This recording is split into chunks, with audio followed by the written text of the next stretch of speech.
Britain's royal palaces. Symbols of power. Royal palaces are the bricks and mortar embodiment of what it means to be royal. And prestige. To see it is to believe it. It's a veritable feast for the eyes. Packed to the rafters with incredible secrets. From royal courtships to royal births to royal marriages and scandals, the palaces have played host to all of that. In this series, we step beyond the Golden Gates. We all see inside the palace walls. You feel as if you were being let into a secret world. Learn how these stunning buildings were constructed. This is a mad, eclectic vision of one man. Windsor was built to do battle. It's best not to get locked in one. You don't know when somebody's going to come and let you out. Unveil their spectacular artworks. The royal collection is simply stunning. The story of the tiara is like a spy mystery. We can only imagine how excited the Queen must have been. Delve into their gruesome histories. Frankly, if you're going to cut the head off a king, it's got to be done in a palace. And revisit recent events that have shaped the modern royal family. I could see that his legs were trapped. Camilla was one of the most unpopular women in the country. To see those images of the castle in flames, there was an emotional impact for the nation. This is The Secrets of the Royal Palaces. This time, at Highgrove, Charles risks everything for Camilla. We reveal his secret plan to win over Queen and country. Camilla was one of the most unpopular women in the country. Inside Holyrood, the true story of Mary Queen of Scots. The poetry, the plays, the films that have been made about her extraordinary life is personified in that preserved Northwest Tower. At Hampton Court, we uncover a fake painting that could be worth a king's ransom. What if the Queen's copy was not worthless, it's actually worth in excess of £50 million? We witness a bizarre outbreak of violence at St James's Palace. Then there came this blood-curdling cry from his wounds. He shouted to his page, "I am being murdered!" The question was, who did it? And Prince George's moment of mayhem. We dig into the archives to discover he's not the first royal to behave badly on the balcony. History was repeating itself, and it was around 30 years before that Harry was on the balcony doing exactly the same thing to his cousin, Princess Beatrice. The royal family have a palace for every occasion. Windsor, a castle steeped in a millennium of royal history, still in use today.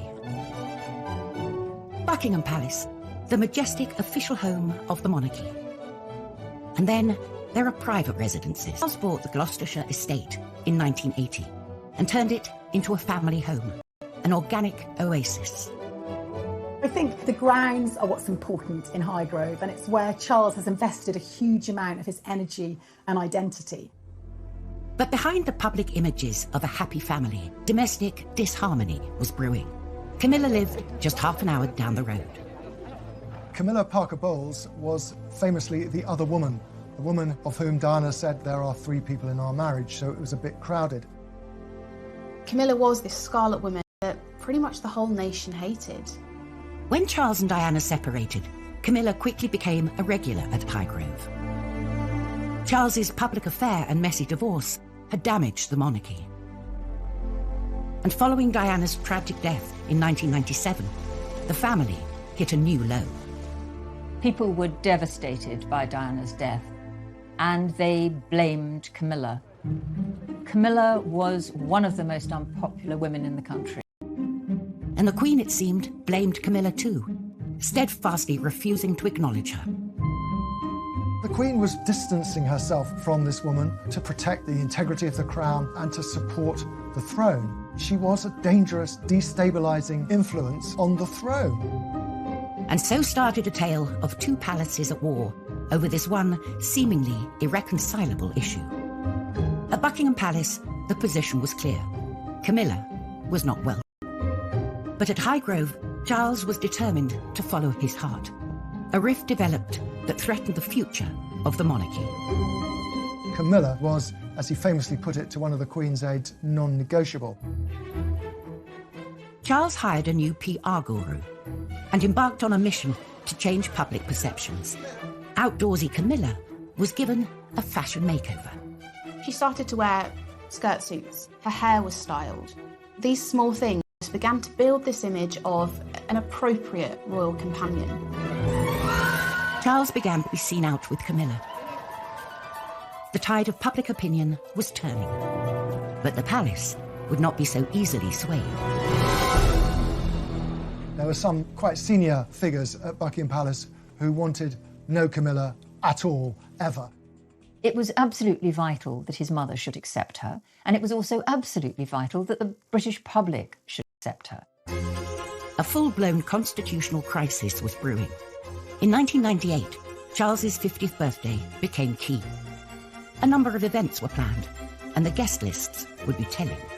Up first, at Buckingham Palace, a formal reception hosted by the Queen. But Camilla was... No ring, no bring rule. If you're not actually married or at least engaged to someone, they're not generally invited to big royal family events. Everything at that time was viewed by Charles as a snub.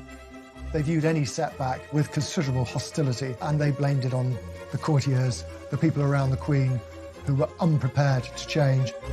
Then at Highgrove, on Charles's actual birthday, there was a private party.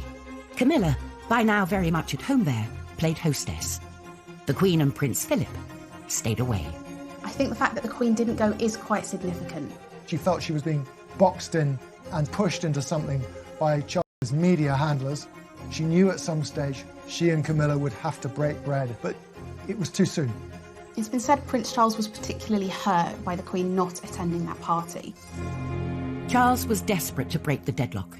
He wanted to engineer a meeting away from prying eyes. Highgrove would be the perfect location if he could get the Queen to accept. 2 years later, he saw his chance. In 2000, Charles held a birthday party for his cousin, King Constantine of Greece, and he invited the Queen. He also invited Camilla, and the Queen knew perfectly well that Camilla would be at the party. It wasn't at Buckingham Palace or Windsor or Sandringham. It was at Charles's favourite place. The party was to be at Highgrove, where Camilla was by now completely at home.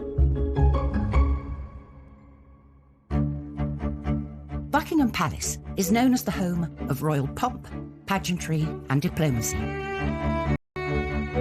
400 miles away, its Scottish counterpart is not windswept Edinburgh Castle, but the palace of Holyrood House. And it serves an important ceremonial role to this day. Holyrood is perhaps one of the great forgotten palaces. It's the seat of the Scottish First Minister, but it, in fact, is a royal palace. Each summer, the Queen's official residence in Scotland becomes the focus of a traditional royal festival. For 1 week every year, the Queen goes to Scotland, and it's called Royal Week. She bases herself in the Palace of Holyrood House, and she loves that week. And I think the people of Scotland love seeing her. This celebration of Scottish and royal culture includes a ceremony in which the Queen is given the key to the city of Edinburgh. But behind all the fun, the backdrop has always struck me as vaguely terrifying, because you're looking at a massive building with enormous buttressed angled turrets and small windows, parapets. It is a castle. It's called the palace, but in fact it's a defended building. It's got all the paraphernalia of a Brahms. Lies a majestic ruin, dating back to 1128, that holds a clue to Holyrood's humble beginnings. Holyrood Palace was built next to a once thriving abbey church. It's a great medieval building, one of the primary churches of Scotland, named after the Holyrood, after the Holy Cross. The abbey grew over the centuries and had a guest house when members of the royal family visited, but over time, as the power of the church was dwarfed by that of the state, the abbey's role dwindled and the site as a royal residence increased. By 1501, the abbey became such a popular destination for visiting royalty that a palace was built directly in front of it. Over time, monarchs came and went, and the palace was renovated and rebuilt. When you arrive at Holyrood House, you are presented with an image of unity. The thing is, it wasn't one unified building campaign. 2 towers dominate the structure. They may look like twins, but under closer inspection, they reveal architectural secrets. you notice that on the left there are heraldic panels set in the walls, and you've got a gun placement. On the right, all the windows are nice and neat, and instead of being fired at, you've got a neat front door with a fan light that offers you a way in. There are two very different things happening at the two phases of construction there, and it tells a big story about Scotland's history. While the southwest tower was part of a later makeover, the heavily defended original tower was built in the reign of James V of Scotland, when the threat from across the border was very real. England was never far from war with Scotland. Well, who's sitting down in England who has real ambitions and designs on the Scottish throne? None other than Henry VIII. So this is a place that has to not only look after itself as a building, but also the monarchy within it. And so the construction of this thing as a defensible set of chambers, they come from the late 1520s, early 1530s, about the same time that Henry VIII built St James's Palace. Yes, in comparison with other royal residences, it's pretty brutish. It's there for a function, to protect the monarch, for goodness sake. And does it really look that hardcore when you compare it to Edinburgh Castle up there, exposed in the old town on a great lump of rock? No, give me Holyrood any day. Coming up on Secrets of the Royal Palaces, at Holyrood, Mary Queen of Scots' chambers are the scene of a bloody murder. It's where tourists flock. It's very much at the heart of the story and testament to the significance of that period of history. Queen is a lady of very few words, and I think that she would be very guarded at first with Mrs. Parker Bowles.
Britain's famous royal palaces bring in almost 3 million visitors from across the globe each year.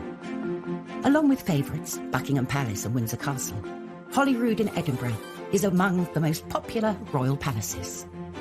Holyrood House, the Queen's official residence in Scotland, has one of the bloodiest histories of all palaces, and that was because of the reign of Mary Queen of Scots.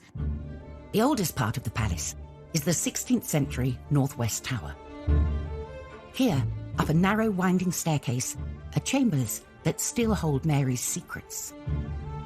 Mary Queen of Scots is one of the most infamous Scottish figures and probably the most famous Scottish queen. The poetry, the operas, the plays, the films that have been made about her extraordinary life, but it's sort of personified in that preserved Northwest. Mary's torrid time here. Now, Mary Queen of Scots, she really chose some of the worst husbands in royal history, and I know there's competition, but she chose some baddies.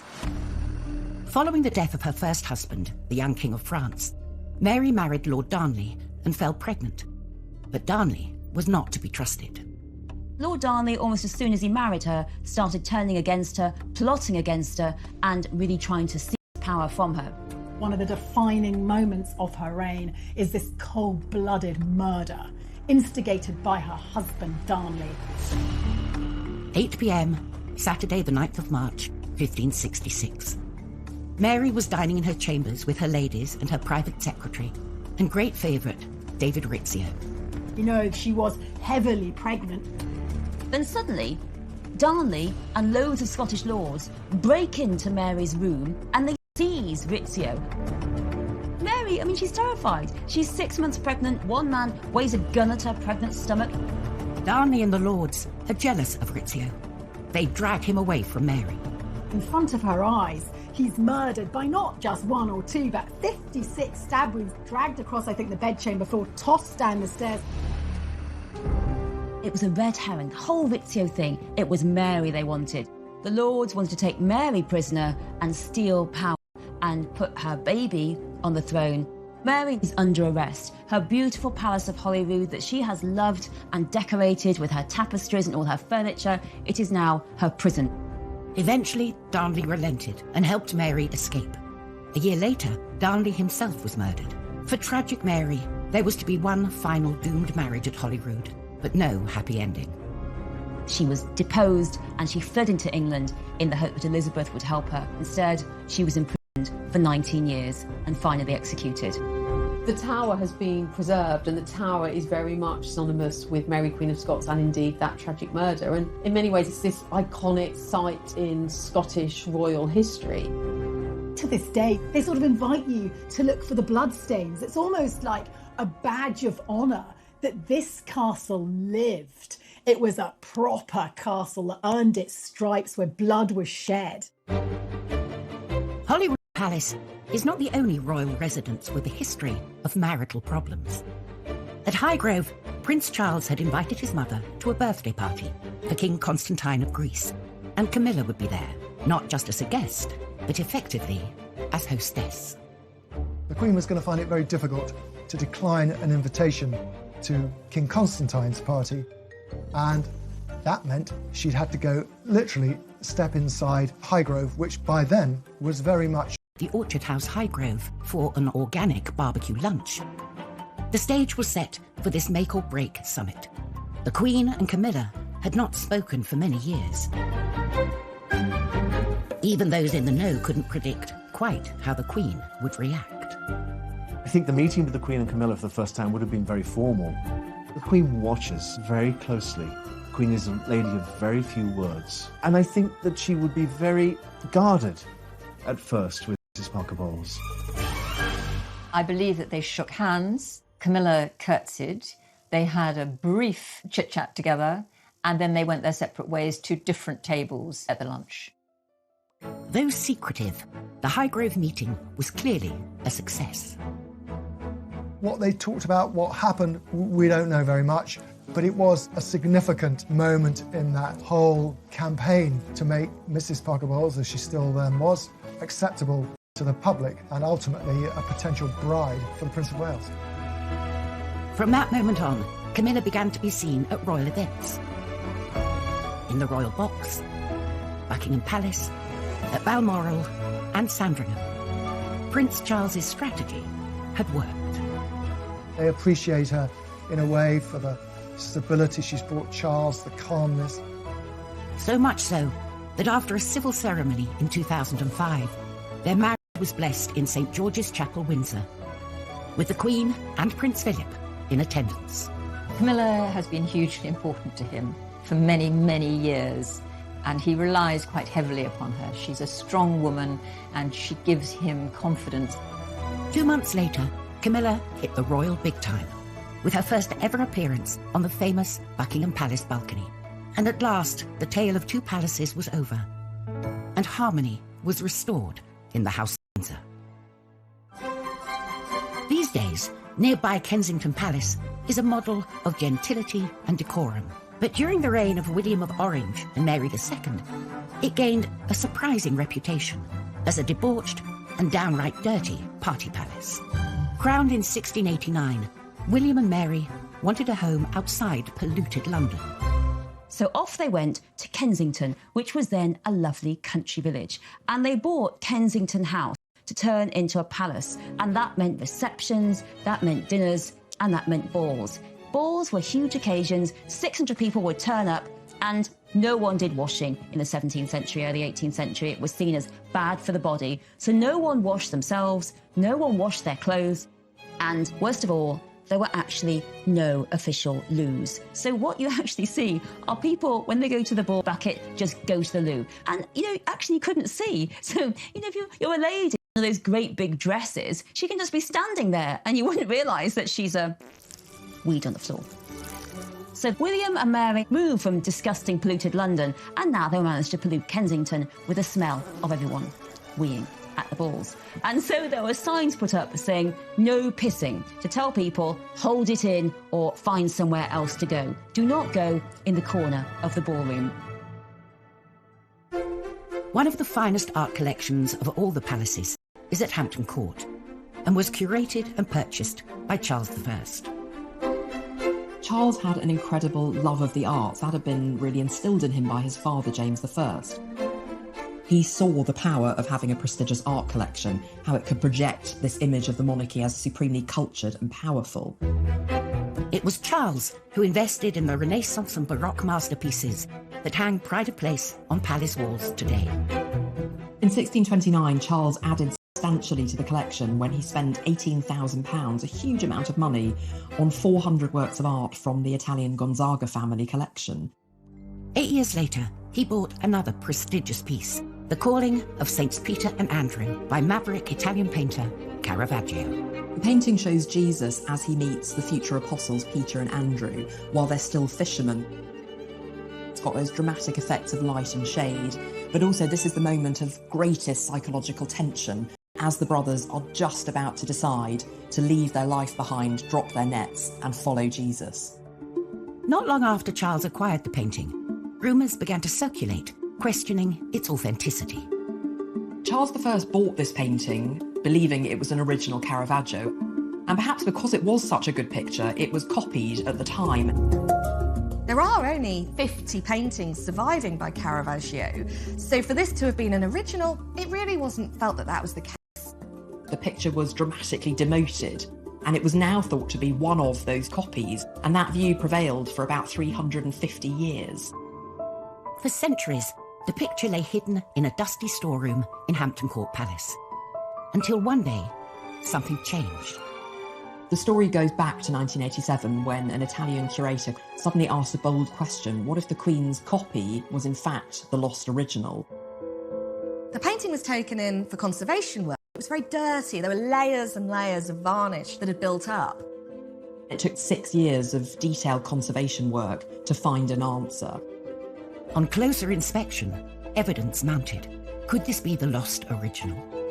Caravaggio was quite unusual. He would paint straight onto the canvas, but he would etch around the face that these etched lines were there. There's the speed and the confidence of the brushstrokes, which mean that this must be the real deal. It's got a real energy to it that a lot of his contemporaries just weren't able to match. This had to be a Caravaggio. The palace had unearthed a rare art treasure, and their findings stunned the art world. Suddenly, in 2006, there's a dramatic announcement. The painting really is by Caravaggio, and it's not worthless. It's actually worth probably something in excess of £50 million. This was a really incredible discovery. It's the sort of thing that only happens once or twice in a generation. We can only imagine how excited the Queen must have been. The idea that a Caravaggio painting was hidden in plain sight, it's a dream come true. Coming up, we discover the mysterious origins of Windsor Castle's Order of the Garter.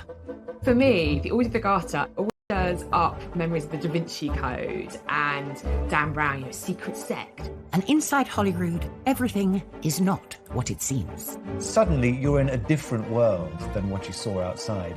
It opens you up to a world of 17th century confidence and extravagance.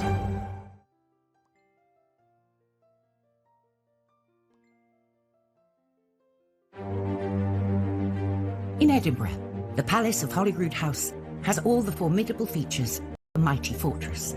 But step inside and it's full of surprises. Suddenly, you're in a different world than what you saw outside. You go up an open well staircase. It's got light streaming into the middle of it from not one, but 2 tiers of windows. The white walls bounce the light around. The great plaster ceilings above you create a sense of looking up into the heavens. And the walls are lined with 16th and 17th century tapestries. They're rare and expensive things, and they tell you that you are past the point of defense. You have entered into the protected realm. It's a beautiful 17th century ensemble of rooms, as good as anywhere in Britain. These opulent interiors were born out of a period of great turmoil. Holyrood had been gutted by an occupying Republican army, led by one Oliver Cromwell. We know that Oliver Cromwell billets his men there and doesn't really treat it with due respect. For crying out loud, this guy's a Republican. It's all about the barrel of the gun and the good word of the Lord. And it's not about the sort of flash symbols of monarchy, far from it. When the monarchy was restored, new King Charles hiring renowned classical architect Sir William Bruce. It was he who complemented the old tower with its symmetrical counterpart. And behind that, he set out a courtyard around which was a succession of staterooms.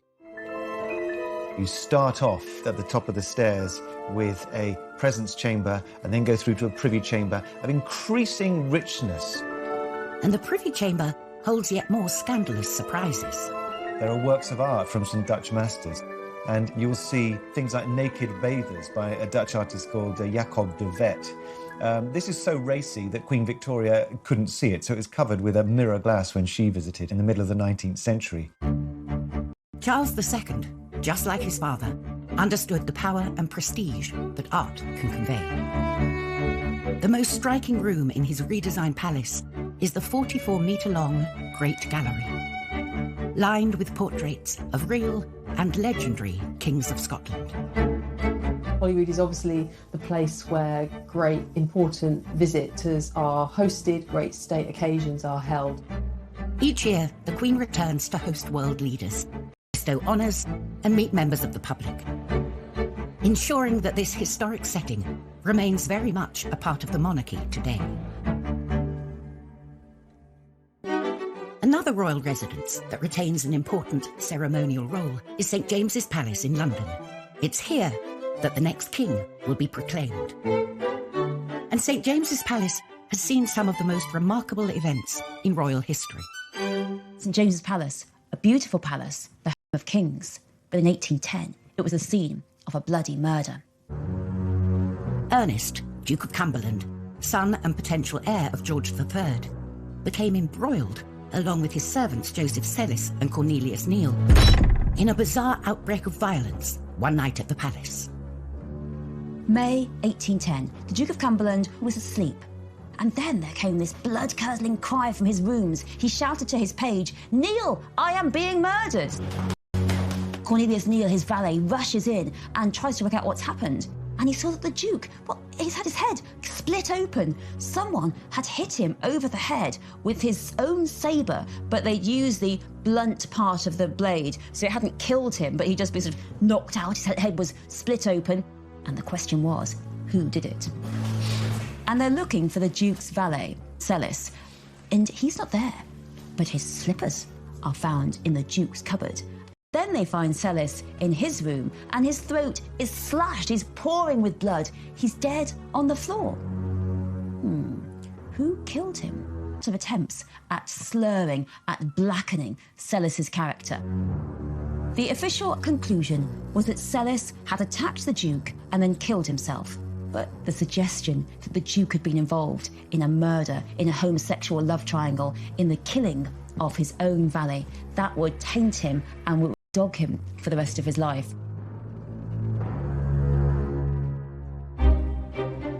Historically, being a monarch or heir to the throne was a risky business.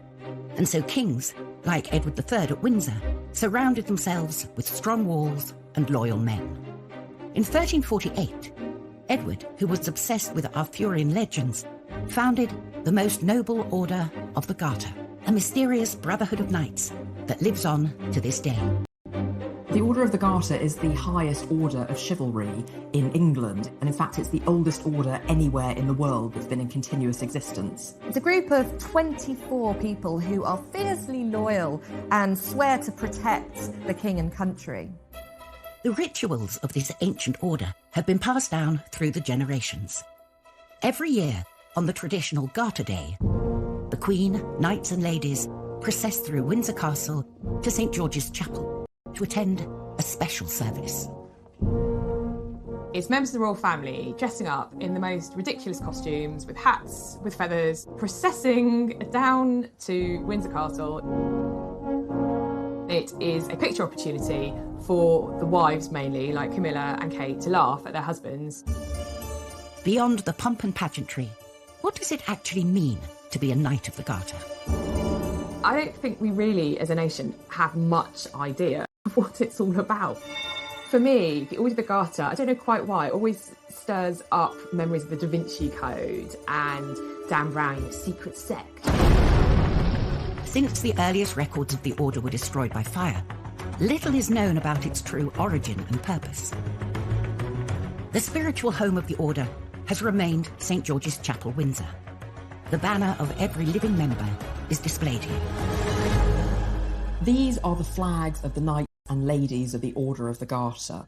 Now, when a new knight or lady gets invested, they get given their own heraldic flag. Today, the Queen chooses members from a variety of backgrounds in recognition of their public service, and new banners are drawn up by the College of Arms. The flags are 5 foot square, they are all handmade and meticulously hand-painted, and they're full of personal symbols that relate specifically to the history and life of the person who's just been brought into the order. Mary Peters, for instance, who won the pentathlon in the 1970s, John Major has a portcullis, the symbol of the Houses of Parliament, and on top of that are 3 cricket balls to reflect his passion for the game. The 24 loyal knights and ladies are joined in the order by another very select group. Some members of the royal family act as extra members, and the Queen Mother was one of those. The royal standard of Queen Elizabeth, the Queen Mother, combines the royal standard of her husband, King George VI, with her own family coat of arms, the Bowes Lions. So she has lions represented, but also 3 bows.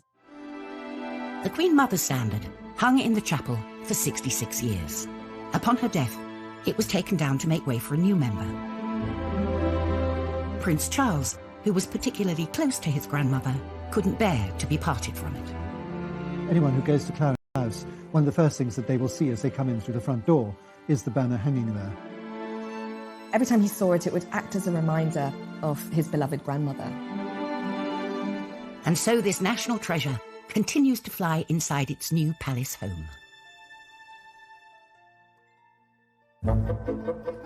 Still to come, we discover a disturbing royal grave robbery at St George's Chapel, Windsor.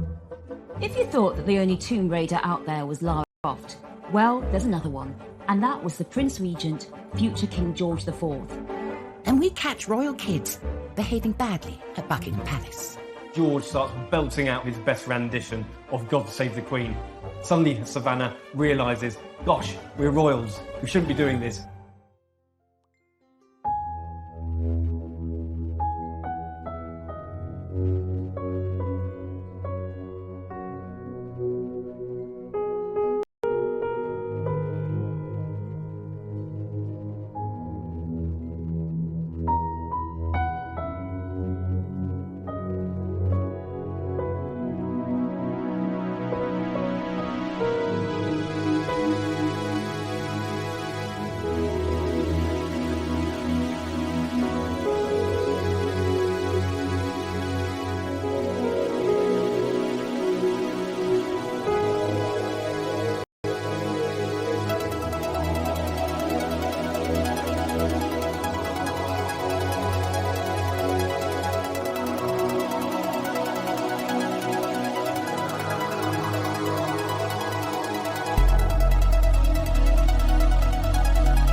Royal palaces are places of sanctuary for kings and queens in life and in death.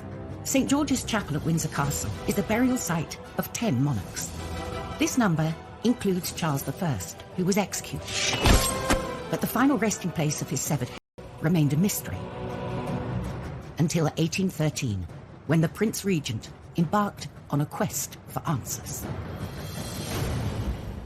If you thought that the only Tomb Raider out there was Lara Croft, well, there's another one, and that was the Prince Regent, future King George IV. The Prince Regent had become obsessed by Charles I, executed in 1649. Was Charles I's head attached or not? Had it been sewn back on? This question became the equivalent of that crossword clue you just can't solve. So the Prince Regent asked the royal physician, Henry Halford, to go down into the royal vault in St George's Chapel, Windsor, and look at the grave of Charles I. Together, they ventured down to the crypt to look for the body.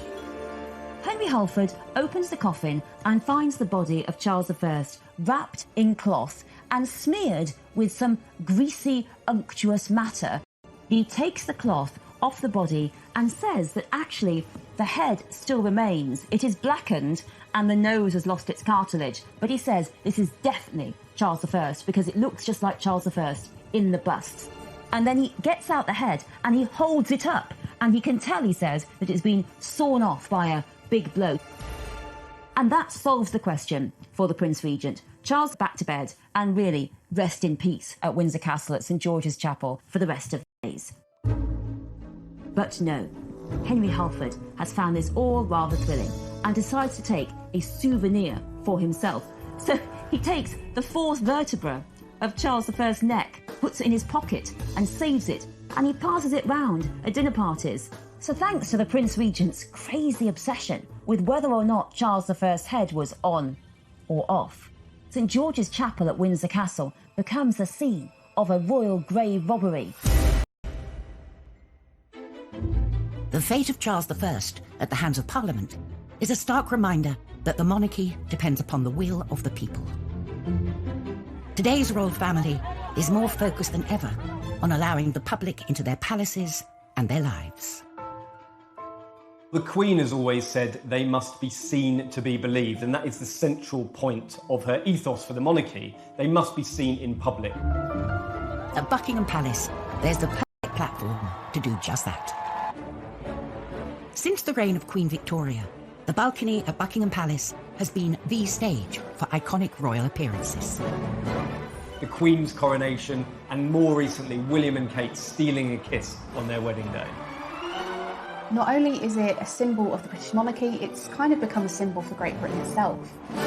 Such is the significance of this hallowed platform, even palace insiders are in awe of it.